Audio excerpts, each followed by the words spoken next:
So, guys, something is brewing in Sudan, and it seems like, to me, from where I'm looking, it seems like the government of Kenya, that is William Ruto, is trying to support a regime change operation in Sudan. So, why do I say that? Before now, I had seen that the leadership of the RSF, that is the part of the warring party, there's a war going on in Sudan between the government of Sudan and the RSF. So the leadership of the RSF was in Kenya, and they visited some government officials in Kenya. I believe they were in the parliament or something. Then after that, I began to see news stories pop up that the RSF is looking to create a parallel government, right? And they're creating a parallel government, more like government in diaspora, like government in something very funny like that. I'll find the exact story and I'll put it on the screen. Anyway, and this is going to take place in Kenya. Now, when the leadership of the RSF visited Kenya, initially I just looked at it that, okay, maybe Ruto's government is trying to mediate peace between Sudan, the government of Sudan and the RSF. So right now he's maybe having the first talks with the RSF. Then after that, we'll have talks with the government of Sudan. But once that news story came out, the government of Sudan made a strong statement against that meeting. So I'm like, oh, okay, let's see how this unfolds. And this is how it unfolds. Now, I'm bringing this up because in Africa, we've had one of the most painful stories, right, in Africa, in the world. We've experienced it in Africa. So you do not expect that an African government that knows what it's like to see war. Remember that Kenya, they went to war against the British, right? And that was what part of the Mau Mau massacre. So a government in Africa that knows what it means like to fight for sovereignty, that knows what it means like to experience opposition, you would expect that they will be more empathic to other African countries that are going through war. So you don't expect them to lend a hand to instigate chaos in Kenya. Now, when I was researching about this, I listened to a broadcast, right, by Breakthrough News. And now the broadcast by Breakthrough News had someone from Kenya. I can't remember. I think it's a spokesperson or something. I don't remember his official designation, but of the Communist Party and Marxism Party, something like that in Kenya. And he made a very interesting statement that I don't know how such a thing had skipped me. So he said that, this guest on Breakthrough News, he said that this relationship now between the RSF and Kenya, that's Ruto's government, was instigated and made possible by UAE. He also mentioned that when Ruto was going to Washington when Biden was in office, and Ruto visited Washington, that he shared the same plane with the leadership of the RSF. Plane made possible by whom? The United Arab Emirates. He said that the government of Kenya is not seeing what is going on in Kenya. It's not in Sudan. It's not seeing the genocide that is going on in Sudan, made possible by the RSF and the UAE that is funding the RSF. So clearly the UAE, I don't know what it is, but the UAE clearly has an agenda in Sudan. Very clearly, because you're not going to pump in so much money and so much weapons into a country you have no interest in. The UAE, United Arab Emirates, clearly has an agenda in Sudan. And so far, how this war is playing out now is not in the benefit of Sudan, neither is it in the benefit of the people of Sudan. So maybe we can say that the fire that is burning in Sudan is only benefiting outsiders. So now ask me, why is it that Ruto's government in Kenya is supporting the outsiders that are setting Sudan on fire? Let us all remember that regardless of what happens right now, because right now things are going a certain way and people are thinking it's always going to be like this.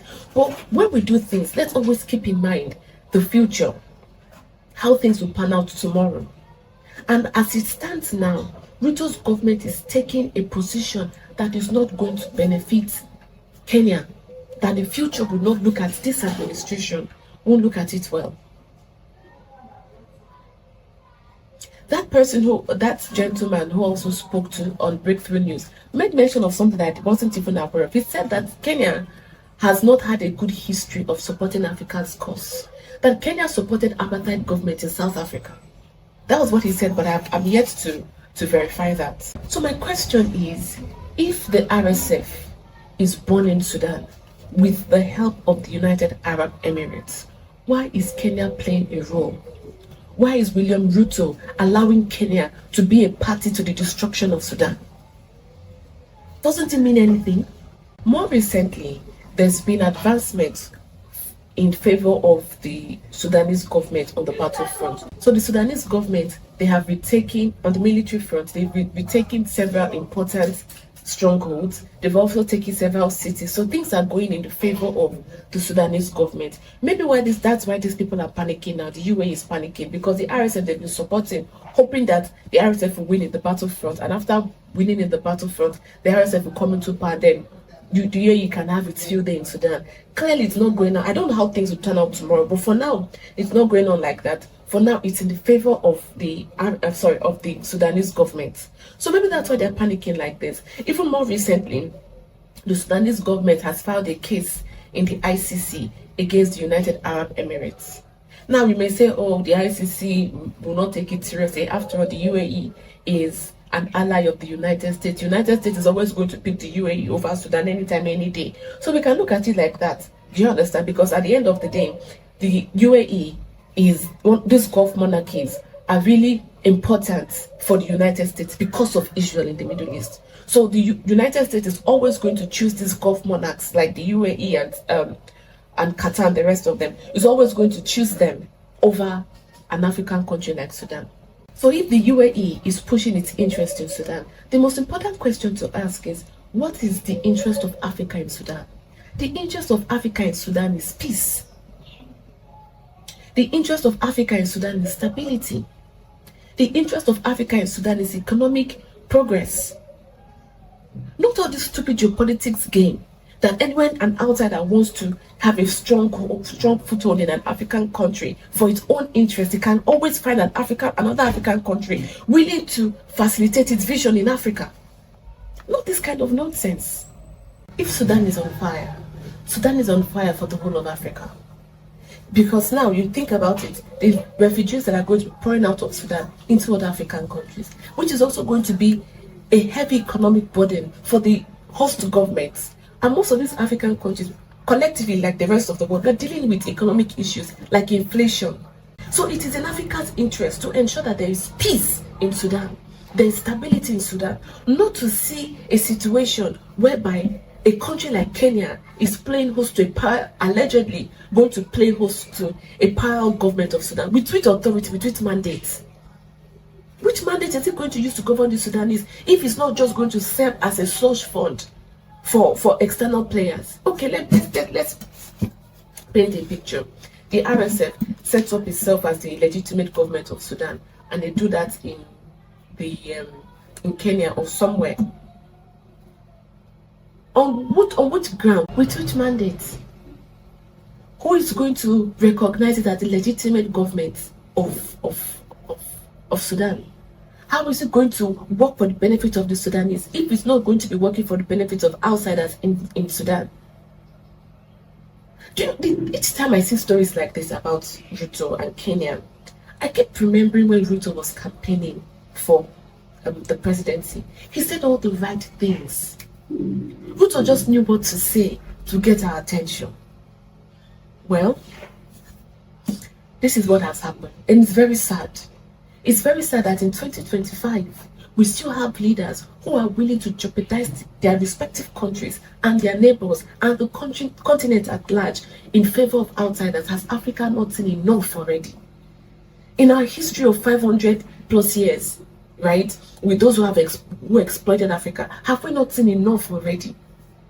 Well, for William Ruto, clearly not. We have not seen enough, and it wants to be another act in a very, very terrible screenplay. So let me know what you think about this development in Kenya/Sudan in the comment section below. What do you think also about the RSF setting up a parallel government I don't know how that is going to pan out, but share your thoughts with me in the comment section below. As usual, don't forget to like this video, subscribe to this channel, and share this video with your family and your friends so that we can amplify Africa's voice on a global scale. And if you want to support the work that I'm doing here, feel free to use the Buy Me a Coffee link in the description, and it's also on the screen. Thank you.